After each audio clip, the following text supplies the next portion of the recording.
My name is Chatty-O, and I'm politic with my man Jan. Yo, what's good, y'all? My man Reggie. What's up, man? How you doing, man? Everything good? Y'all ready? You already know. What's up, man? Listen, man, join the debate on HHP Live TV, and also go to hiphoppolitics.com, and now you can FaceTime us at hhpfacetime@gmail.com. And guess what? Choose this dude right here to debate with, man. Oh, choose with me. the mohawk, man. Mr. Bojangles. Yeah. How was your weekend? I was cooling, man. Everything was good, man. You know. Yeah? You guys, yeah. You guys enjoy the weather? Yeah, man. It's hot. You know, I was celebrating. Oh hell, here he go. Well, listen, man. I know y'all heard it Friday. We posted it on the HHP and also on Hip Hop Politics. The George Zimmerman reenact. Yeah, the reenactment. Yeah, it was real serious. What do you guys think about that? He actually showed how he. What do you? I don't know. We just heard George Zimmerman's side, which was something that we never heard. Yeah.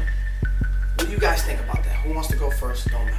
I mean, I'm gonna go first because I want to set it off. I don't think there's no holes in the story. I actually watched the whole thing, and I think it's just like how I said it. It's no holes in the story. He did what he had to do. He did what the fuck he had to do. Trayvon was beating the shit out this man, and that's the way it went. You know, we don't know. Oh, so what you saying? Trayvon don't weigh what? $130? I'm not saying that, but what I'm saying is, due to the bandages on his head, he got his shit out of him. His story's been corroborated by the dude that came out and said it was George Zimmerman screaming for help. I understand that. So I mean, you know, we don't know where we stand at. But so I mean, that dude only. I mean, I'm finished. Go ahead. That's all I wanted to say. The witness only came out when he heard the screaming, so he don't know what happened before that. That's one. Right? But what I'm saying is, he came out and he said that it was Trayvon was on top of him. Yes, he said it was Zimmerman screaming. Yes, but what I'm saying to you is, we don't know what led up to that. The witness doesn't know what led up to that. All he knows is he didn't say he knew the whole story. He just saw Trayvon beating his ass. Yes, we know that. But how did they meet? That's what I want to know. Because Zimmerman's in his car this whole time. Why the fuck you get out your car? According to Zimmerman, he was looking for an address to give the police. You're in your car. It's quicker for you to drive to the street corner than the street. Wait, but what I'm saying is, you don't know what position he was in. Yeah, he showed us what position he was looking for an address. He couldn't find an address. Let's break it down. It's nighttime. Raining. It's raining. There's a suspicious man that looks like he's on drugs, circling around your car, walking around your neighborhood with a hoodie on. So scary enough for you to call the police on this man. Yeah. Right? Now, he walks to the back of the apartments where there's no lights, by the way. Right. I don't know if you noticed that. So now it's even dark over there, and Zimmerman said he had a flashlight. That's how dark it was. He had to bring a flashlight. It didn't work. But my point exactly, he bought a flashlight with him because it was that dark. But why are you getting out your car and putting yourself in a vulnerable position to go and look for an address when there's a man in the area and supposedly there's a dangerous guy in the area? You tell me that. Why would you leave the safety case? What do you think? Like, it makes no sense. Why are you gonna leave the safety of your car when you could have? And then on top of that, he said it. I know the name of the street, but I just couldn't remember at that time. But I'll give you a pass on that because everyone's forgetful. You can forget things, but you don't think it'd be easier to just turn around and drive back to where you was at the clubhouse, where the stop sign is, and look at the street sign in the car? My man, you don't know until you're in that position. So it's easy to say, yo, I coulda, you shoulda. I know this. I know I'm not getting out my car if I feel like there's someone. My man, you don't know what you would have did in that position. I'm telling you what I would have did. You can't. Look, man, all I'm saying is that there's no holes in the man's story. And you can debate that. But there's a hole in Trayvon's chest. Damn. So what do you think, Chad? I mean, honestly, that's his job. His job was to be the neighborhood watch. They appointed him to be the neighborhood watch. Okay, I understand. And he said that Trayvon was gone, or the guy was gone. So he felt safe to get out the car and move around, and he had protection on his hip.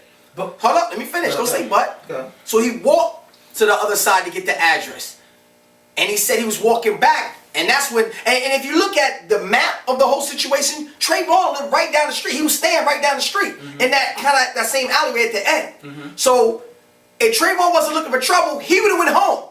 Obviously, he didn't go home. He came back. Obviously. In the rain. That's the problem. Okay. Time out. Let me finish. You're not done? Okay. I'm not finished. So at the end of the day, we don't know exactly what happened that led up to the part where the witness saw Trayvon beating him. All we know is they got in that position, and in Florida and a lot of states down south, it's called self-defense, brother. Stand your ground. It's called self-defense. Hold up. It's called self-defense. Yes, you're right.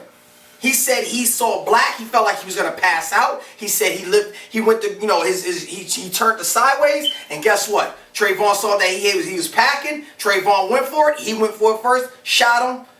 That's the story. Now he has a witness saying that he was on the ground getting his head busted. Yeah, but that's the thing. They're trying to make it seem like Trayvon was just an innocent black kid that got gunned down at point blank range for no reason. I mean, there was an altercation, and we all know that. We know there was an altercation, but we don't know what sparked this altercation. Listen, we're not talking about what sparked it. But that's the No. Let me ask you something. Does it matter why you got into a fight with somebody and you get killed?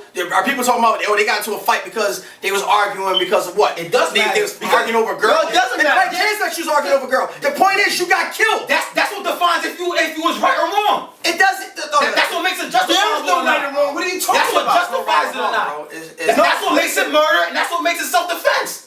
Was it self-defense? We don't know. He was kicking his ass. He said it. But we don't know what led up to that. That's what I'm saying. What led up to it is he was looking for it. Guys. What I'm saying is you don't know who threw the first punch. Trayvon threw the first punch. How do you know that? You don't know that. That's George Zimmerman. That's That's what he George said. Zimmerman's part. And again, he's saying there's no holes in it because he's actually saying the same thing. They can't. There's no witness for them to. There's no witness. A witness there's a witness after. I'm talking about before. Before the witness came outside, there was no other witness. So there's no way to prove. How are you gonna put a hole in the story? As long as he sticks to the same story, they have no choice but to believe him. So what do you believe in? Hold up. I don't know, my man. Hold on. Now you don't know. I don't know. But all I know is in my mind, I just don't understand why you would get out your car. That's what I don't understand. That's what I'm saying. I gave you a understand reason. why. No, and that's not justifiable. You're parked on one street. Why are you cutting across to the other street? Why would you give the police the address on the other street? Now they're gonna go to the other street. Because he said in his story he did not remember the street that it was. Exactly. He seen the address, but he did not remember the street, so he walked over to get the address. But why would you walk to the next street to get? Because he knew that address. He knew that street. But then that's where the police are gonna go. Listen, dogs. Listen, you're gonna send the police to the wrong place. It's in between the path, so it's the closest thing to him. But let me just say this. I hear what you're saying. You're going with he shouldn't have got out the car. Yeah. But the story remains the same. Trayvon. I guarantee you, if he didn't have his gun, he would Trayvon have was got that. busting his ass. I guarantee you, I guarantee you, if he didn't have his gun, Fifth was the fifth. We all be guarantee you. Time out. Let me ask you another question.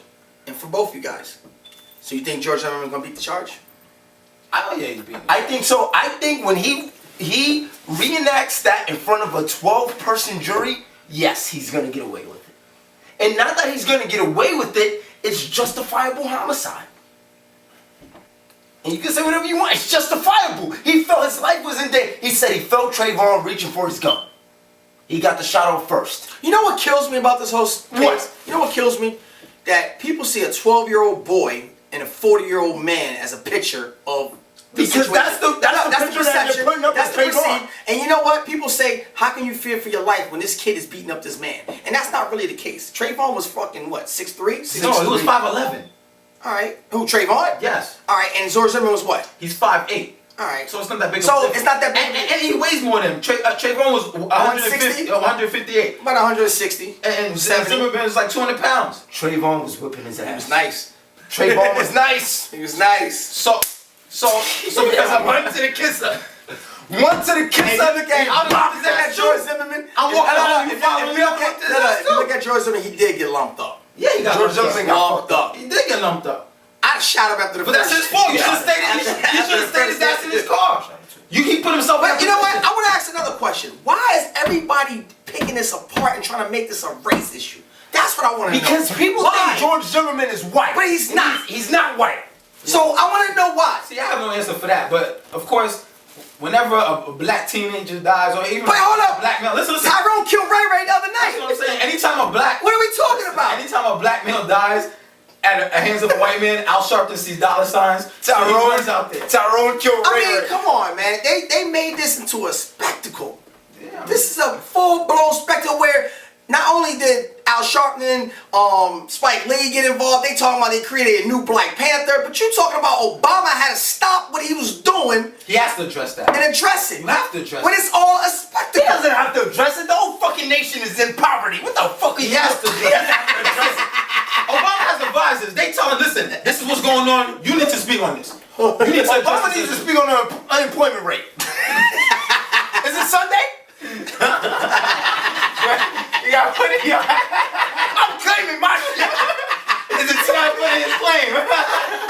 Listen, that's a touchy subject for you, alright? You speaking firsthand on that. You better extend them food stamps. Listen. Back on point. Extend them food stamps. Back on point. Fuck, extend it. How do you think America's gonna react, real quick?